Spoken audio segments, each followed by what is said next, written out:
Hello friends, I am glad to see you again. Today I will tell you about a neighbor who demands access to my barn. A 2-acre lot, tree-lined driveway, and a weather-beaten red barn that came with the deed. Perfect, I thought, for weekend woodworking and the occasional neighborhood barbecue. What I did not expect was that my homeowners association, specifically one extremely assertive neighbor named Karen, would turn that barn into the epicenter of a property war that swallowed my winter, threatened my savings, and nearly cost me my sanity. For context, the HOA in our community is tiny, just 51 houses wrapped around a series of cul-de-sacs, built during the modern farmhouse boom a decade ago. The developers slapped on one of those one-size-fits-all covenants. Neutral paint palettes, lawns shorter than 3 inches, no livestock except therapeutic chickens, that sort of thing. When I closed on the property last year, the barn was grandfathered in under an existing agricultural structure clause. It needed fresh siding, but it was solid, and I loved it. I moved in, introduced myself at the next board meeting, paid dues on time, and tried to be the quiet neighbor who waves politely and keeps to himself. Enter Karen. Karen lives directly across the street in a slate blue 2-story with perfectly aligned topiary spheres and a hand-painted sign that reads, "Life is better in boots." She rides quarter horses at a boarding stable 10 miles out and has a hobby Instagram page where she photographs rustic decor against weathered wood. At the fall HOA election, she ran unopposed for president because, in her own words, nobody else had the energy to keep our neighborhood looking consistent. She won the gavel, a stack of bylaw printouts, and the unchecked zeal that seems to accompany people who suddenly discover Robert's Rules of Order. 2 weeks after her coronation, Karen marched up my driveway wearing a gingham blouse and muck boots cleaner than my Sunday shoes. She smiled. Tight, managerial, Marlin. That's me. I've got the best idea for our community aesthetic. She unrolled a swatch booklet of barn red paint samples as though she were pitching interior finishes. We're launching a project so every homeowner with acreage adds a matching modern barn. Picture it. Uniform lines, same color family, cupolas, maybe weather vanes with the subdivision logo. She tapped my existing barn with a manicured fingernail. You've already got a head start, so you'll appreciate how it ties the street together. I told her politely that 1, I liked my barn how it was, 2, it met code, and 3, I had no intention of funding a new replica for her Pinterest board. She blinked, recovered her smile, and said, "Oh, I'm not asking you to build another barn on your lot. I'm asking you, well, the HOA is asking you, to build one on mine. You've got woodworking experience, right? You can manage the framing. The neighbors with trucks can haul lumber. We'll make it a community build." She said community build the way someone says church picnic. I laughed because I thought she was joking. She was not. The board voted to allow accessory structures, but only if they conform to an approved style, Karen explained. Your existing shed sets the precedent, so the logical thing is for you to replicate it across the street. Some sweat equity will save everyone contractor costs. I declined more firmly. Karen's smile flattened. She left me with a trifold brochure she'd drafted on Canva. Project Neighbor Barn, Bringing Cohesion to Willow Creek Estates. I figured that was that, except it wasn't. 3 mornings later, I walked out to grab the paper and saw Karen and 2 teenage helpers wheeling a stack of plastic storage totes into my barn. I hustled over. "Karen, what exactly are you doing?" "Oh, just staging some supplies," she chirped. "Until my barn is up, I need a dry place for feed and tack. You've got plenty of room. Don't worry, HOA's on board." She waved a printed email signed, "Your Willow Creek Board." I told her the barn was private property. She shrugged. Article 7, Section B. Common resources may be requisitioned for communal benefit pending reasonable notice. She pronounced requisitioned like she'd practiced in a mirror. That afternoon, I dug out my covenant binder. Article 7, Section B actually referred to common areas, meaning the half-acre playground and walking paths the developers deeded to the HOA, not individually owned structures.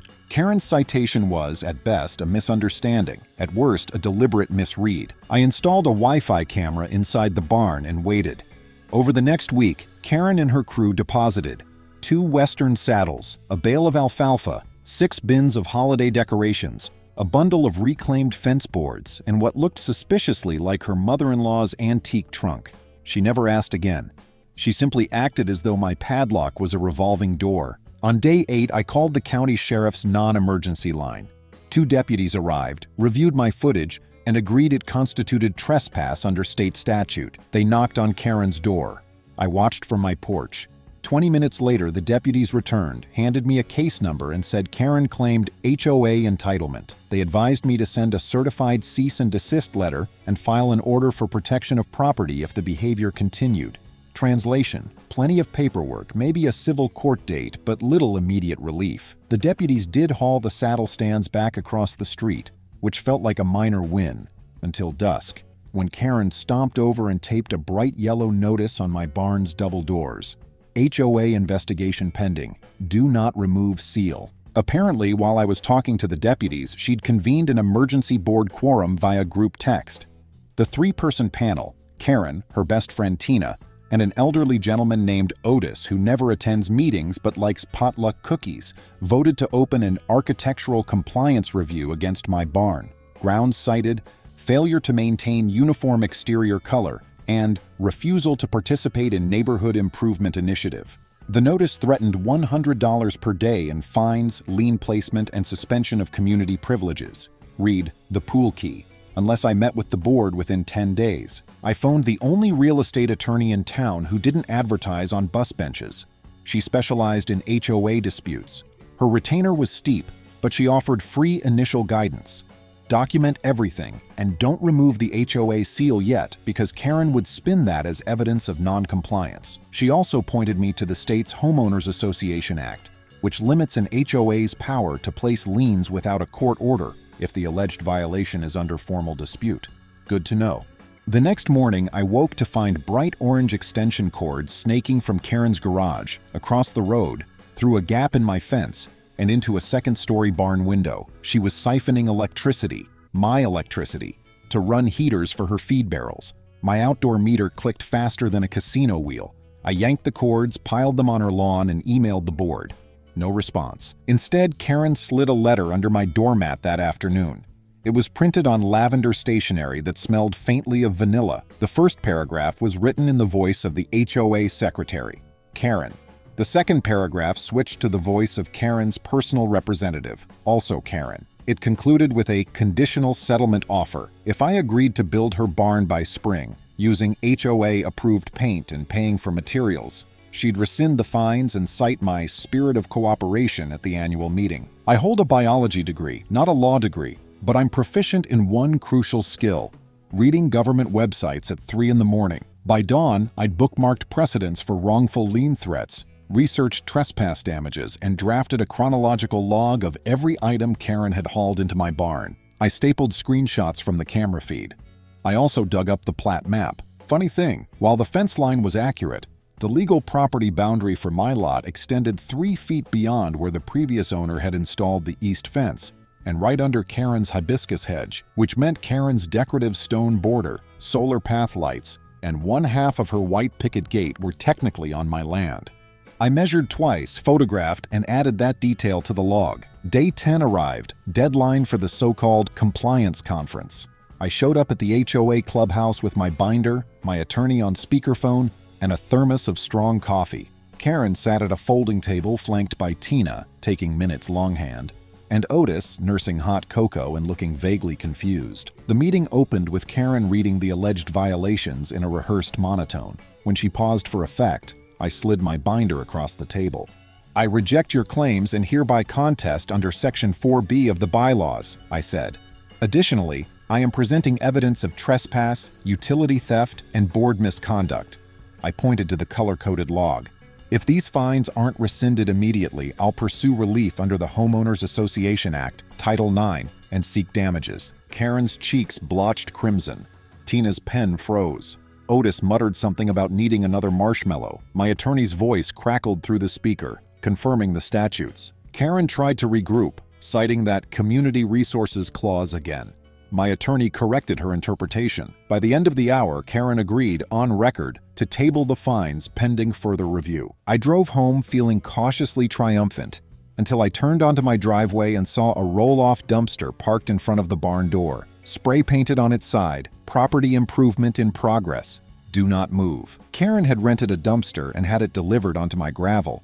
The driver later told me, The lady in the blue house signed for it and claimed the barn was a shared facility. The dumpster blocked the only entrance large enough for my truck.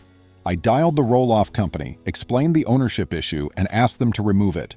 They said only the customer of record could release the bin, or I'd owe a $400 relocation fee. Meanwhile, the daily rental meter ticked. Karen's game was simple: bury me in inconvenience fees until I folded. That evening, I walked over with a clipboard and asked Karen very politely to remove the dumpster. She leaned against her mailbox, waved a peppermint-striped riding crop for emphasis, and said, "The board feels it's necessary for upcoming renovations. If you won't build my barn, the least you can do is let me clear space for materials." I reminded her the barn was on my land. She smiled that tight smile again. "We'll see what county code enforcement says tomorrow." Apparently, she had filed a complaint that my barn was unsafe. I spent half the night Googling load-bearing ratings for 100-year-old beams. The convoy rumbled to a stop like a parade nobody asked for. 3 White County trucks, the engineering consultant's SUV, and a county code inspector in an aging pickup that rattled louder than my nerves. They unfolded themselves at the gate just past dawn. The inspector, Mr. Tavers, had the sun-bleached look of a man who'd spent 20 years measuring foundation cracks. He tipped his hard hat at me and said, "Got a complaint that your barn's about to become confetti in a stiff breeze." I waved him in, unlocked the barn, and let the experts poke around. Karen, meanwhile, set up a lawn chair on her property line, plus 3 feet onto mine, of course, and pretended to sip coffee while live streaming on her phone. I couldn't hear her commentary, but the gestures were plenty. Exaggerated gasps, fatal-looking winces, head shakes aimed at imaginary viewers. The structural engineer, Dr. Dahlgren, ignored her and ran a laser level along the floor joists. He tapped a beam, took notes, and finally turned to me with a lift of his eyebrows. "Barn's fine," he announced. "Remarkably well preserved for the age. You've got no structural issues, just surface wear. If anyone told you this building was unsafe, they were incorrect." The code inspector scribbled that onto his worksheet, signed off, and thanked me for cooperation. Before leaving, he handed Karen a copy of the findings. She skimmed the first page, cheeks flushing deeper with every line, then crumpled the report like it had betrayed her. I figured that would end her crusade. I was wrong. That evening, I caught motion on the barn camera. Karen, wearing a hoodie and gloves, yanking the dumpster doors open and shoveling trash out onto the gravel. Lumber scraps, broken patio chairs, even a box of cracked mason jars. She scattered it across the driveway as evidence that my barn was harboring refuse. The timestamp read, 11:47 p.m. I called the sheriff again. Deputies arrived, took statements, reviewed footage, and this time cited Karen with criminal littering and trespass. They even had her move the dumpster off my property under police supervision. The fine was small, but the mugshot at booking was public record. By dawn, copies were sliding beneath mailboxes like gossip flyers. Tina, the vice president, called an emergency board meeting, minus Karen, who was indisposed. Word got out fast. The president had been charged with crimes against a neighbor. Homeowners spilled into the clubhouse, some eager to defend Karen, more curious to hear juicy details. I arrived with a flash drive of camera clips and handed it to the board secretary, who plugged it into the projector. The room gasped in unison as Karen's midnight trash flinging looped on a 6-foot screen. Someone in the back muttered, "That's messed up." Tina cleared her throat and announced that, per the bylaws, a president facing criminal charges could be suspended pending resolution. The vote to suspend Karen passed 29-2. Tina became acting president. I'd expected at least a sliver of satisfaction. Instead, I felt tired. I just wanted my quiet weekends back. But Karen wasn't finished. A week later, a certified letter from her personal attorney arrived. It claimed I had created a hostile environment, that I'd weaponized surveillance technology, and, my favorite, that I'd tortiously interfered with a strategic aesthetic initiative. The letter demanded $15,000 for emotional distress, plus permission for Karen to retrieve her stored items at a mutually agreeable time. I forwarded the letter to my attorney.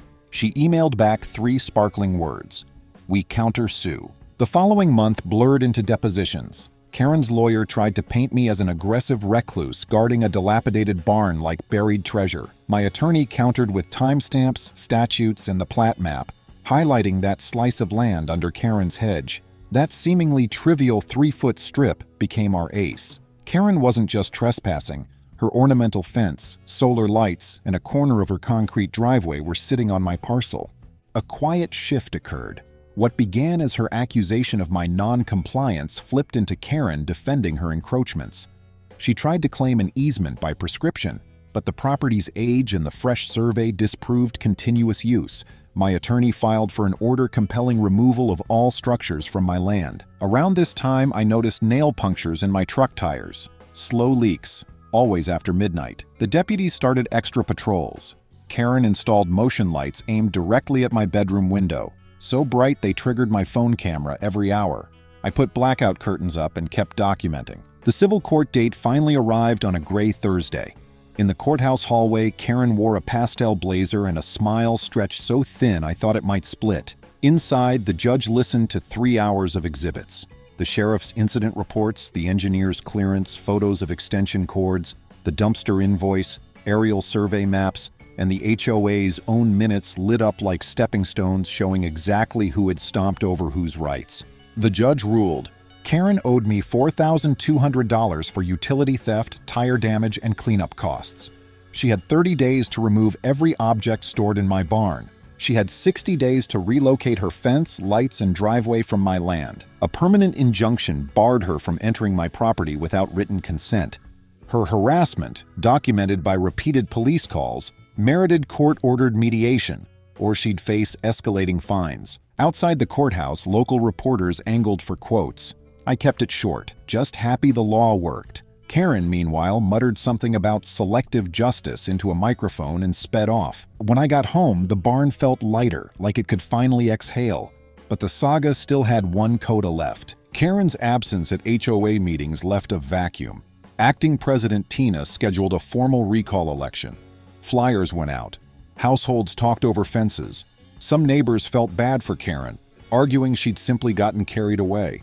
Others had their own grievances, late responses to maintenance requests, extra fines for flowerbed color violations, rumors that she'd used HOA funds to buy the riding crop she waved like a prop at meetings. On election night, the clubhouse filled to standing room only. I stayed near the back, just another ballot. The vote to permanently remove Karen passed by a landslide. Nominations for a new board opened immediately. I had zero interest in that headache, but my name appeared anyway. Someone thought it would be poetic justice. I politely declined.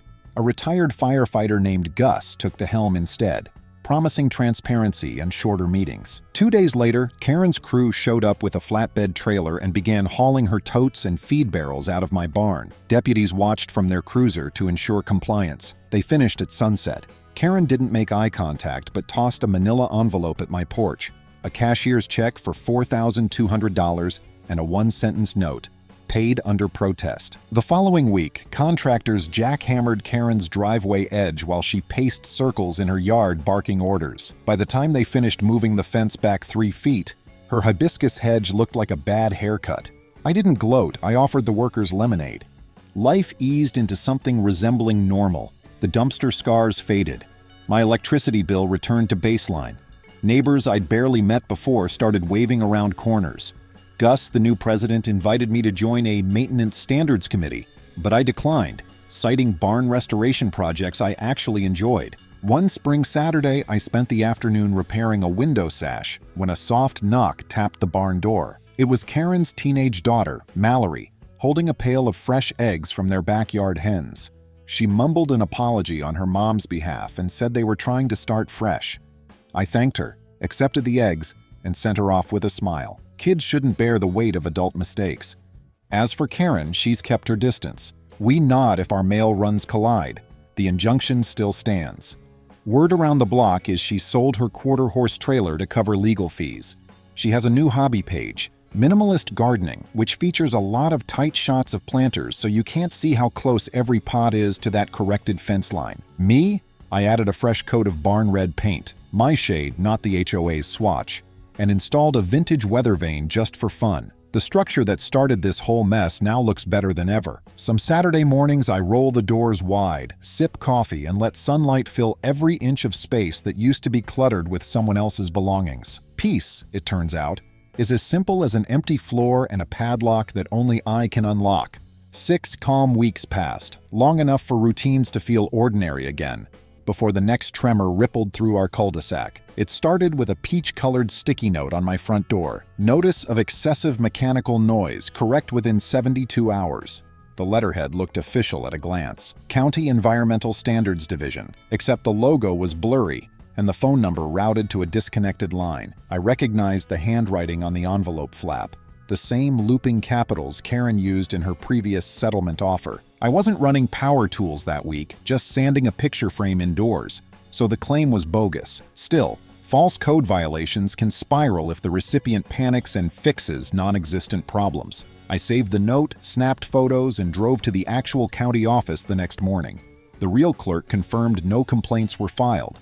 She even typed an affidavit verifying the memo was counterfeit. Pretending to be county enforcement crosses a line. It's a misdemeanor in our state. I forwarded everything to the sheriff. He added forgery of public documents to Karen's growing docket and handed me a brochure on applying for a restraining order. I already had the injunction, but we upgraded it to include written imposture. The judge granted it without hearing. Karen didn't even show up. For 2 blessed months, nothing happened. Spring melted into early summer, and my barn became a workshop again. I stripped the cedar siding, treated for powder post beetles, and replaced the sagging loft ladder with a spiral staircase I'd welded from salvaged steel.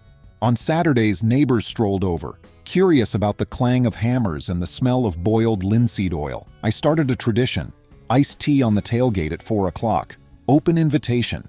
Even Tina, the former Karen ally, dropped by with blueberry muffins and jokes about her vice president emeritus status. One afternoon, Gus, the new HOA president, asked if I'd host the July community potluck in the barn, now that it looked like a magazine backdrop. I hesitated. Bad memories still clung to the rafters, but reclaiming the space felt healthy. I set a condition. The HOA must adopt a policy clarifying that privately owned outbuildings are never common resources. Gus loved the idea and circulated a draft amendment. The board passed it unanimously, codifying what should have been obvious from day one. Word of the potluck spread beyond our tiny subdivision. The county commissioner, running for re-election, RSVP'd. A local bluegrass trio offered to play for free if they could record a live video in the restored loft. I strung Edison bulbs across the beams, rented round tables, and borrowed hay bales for atmosphere. 2 neighbors brewed small-batch root beer in mason kegs. It felt festive, communal, the polar opposite of the siege I'd endured. The morning of the event, I did a final sweep and discovered a hand-addressed envelope on the workbench, slipped through a crack in the double doors. No name, just a familiar vanilla scent. Inside, a single sheet of legal pad paper covered in frantic cursive. "You ruined everything. The board never respected my vision. Now they worship you. Enjoy the spotlight. Spotlights burn. K." Anxiety prickled my neck, but the injunction prohibited Karen from contacting me, directly or indirectly. I called the sheriff's office. A deputy advised documenting the letter, locking exterior gates, and proceeding with the event. "No reason good folks should miss pie over one bad apple," he said. We installed a rented cattle panel across the driveway for crowd control. Not that we expected actual cattle. Neighbors arrived in waves bearing casserole carriers and folding chairs. Children chased fireflies between lawn games. The bluegrass trio warmed up on banjo and fiddle. Dusk settled, lanterns flickered, and I realized my pulse had kept steady all evening. Maybe the barn, and I, really were past the worst. Halfway through Gus's speech about community resiliency, headlights flared at the cul-de-sac entrance. A silver SUV idled, grill facing the party like a lighthouse beam. Gus paused, shielding his eyes. The trio's dobro trailed off mid-slide. The SUV revved, then backed away. A few minutes later it returned, crawled closer, then disappeared again. The pattern repeated, each approach a little bolder. I recognized the vehicle, Karen's husband's lease, usually parked in their driveway. I signaled Deputy Collins, stationed discreetly near the lemonade table, who radioed the plate. Dispatch confirmed it belonged to the Kingsley family. Collins flashed his cruiser lights once. The SUV skittered backward and vanished down the street. Crisis averted. Or so I thought. 20 minutes later, during the pie judging contest, a low pop sounded from outside, followed by the metallic hiss of escaping air. Another pop, then another. Guests fell silent. Someone shouted, "Tires!" We rushed out. Several cars, including mine and Gus's, rested lopsided on rims, tires slashed clean through. A neighbor's dash cam, still recording, caught the silver SUV's passenger leaning out with what looked like a box cutter. Deputy Collins requested backup. Within minutes, patrol cars sealed both neighborhood exits. They found the SUV abandoned half a mile away. Body cam footage later revealed Karen hiding in a backyard shed 3 houses over, barefoot, holding a utility knife and talking to herself about symbolic deflation. Her arrest this time was less polite. Resisting, property damage, violation of injunction. The party fizzled. Neighbors helped push disabled vehicles to the curb, but spirits sagged. While tow trucks worked under floodlights, I brewed coffee for stranded families in the barn's kitchenette. No one blamed me, yet guilt settled heavy. My personal feud had punctured the night's joy. The next morning, Deputy Collins delivered a detailed incident report for my insurance. He also handed me a victim impact statement form for sentencing. Karen faced multiple counts: criminal mischief, contempt of court, trespass, intimidation.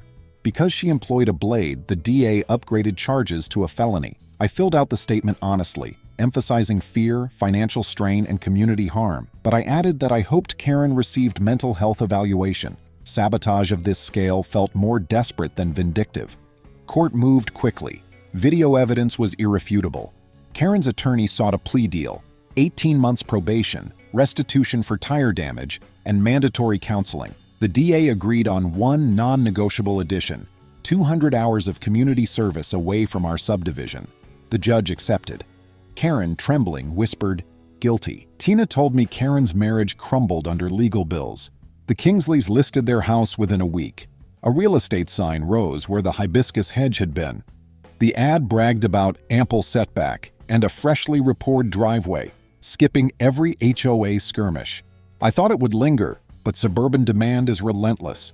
Within 30 days, a couple with twin toddlers made an offer. They closed in record time, surprising even the title clerk. On moving day, I watched from my porch while movers packed a rental truck. Karen was absent.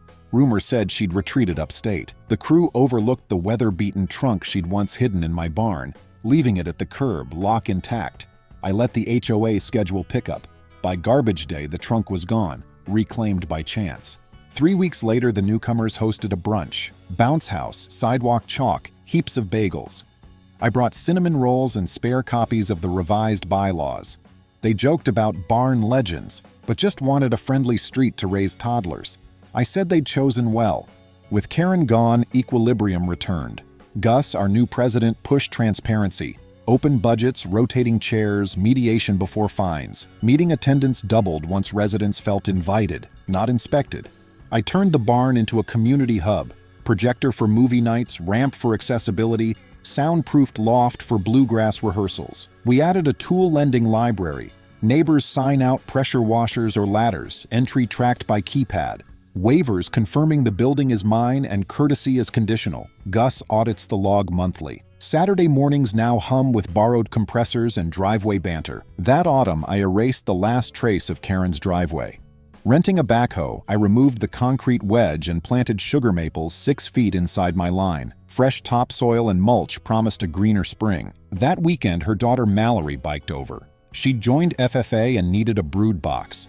Remembering the eggs she once brought, I let her pick one. She stroked the pine and said, "Mom's getting help. Things are calmer." I wished her luck. Mallory's visit reminded me storms sow seeds.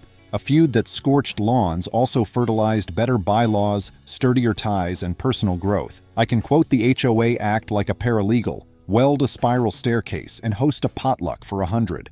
I learned that saying no is sometimes the best yes to peace, that documentation is armor, and that humor patches morale when logic can't. Nighttime quiet finally returned, broken only by crickets and the occasional barn owl. I still tense when headlights idle too long near the barn. Therapy helps, as does the hum of my lathe turning walnut into bowls. Peace feels handmade, like bowls I turn from storm-felled limbs. Last week, the county recorder confirmed every lien was lifted. I framed the letter beside the staircase and mounted the lavender settlement offer in a shadow box above it. Visitors think it's art. I let them guess. As serene winter returned, I aimed a camera at the maples. One dawn, it recorded a red fox padding the line, nose to fresh snow. A reminder that the land remembers older dramas than HOA politics. And that brings us to tonight, 15 months after Karen's first knock. I'm in the loft, laptop balanced on a bench, barn wood creaking with the wind. The bluegrass echo lingers below, mingling with cedar. When I leave, the padlock will click once, one turn, clear boundaries, mutual respect. If you ever pass a quiet street where mailboxes wear different colors and each lawn tells its own story, remember, uniformity is overrated and the best communities grow from scars, not blueprints. Friends, thank you. See you soon.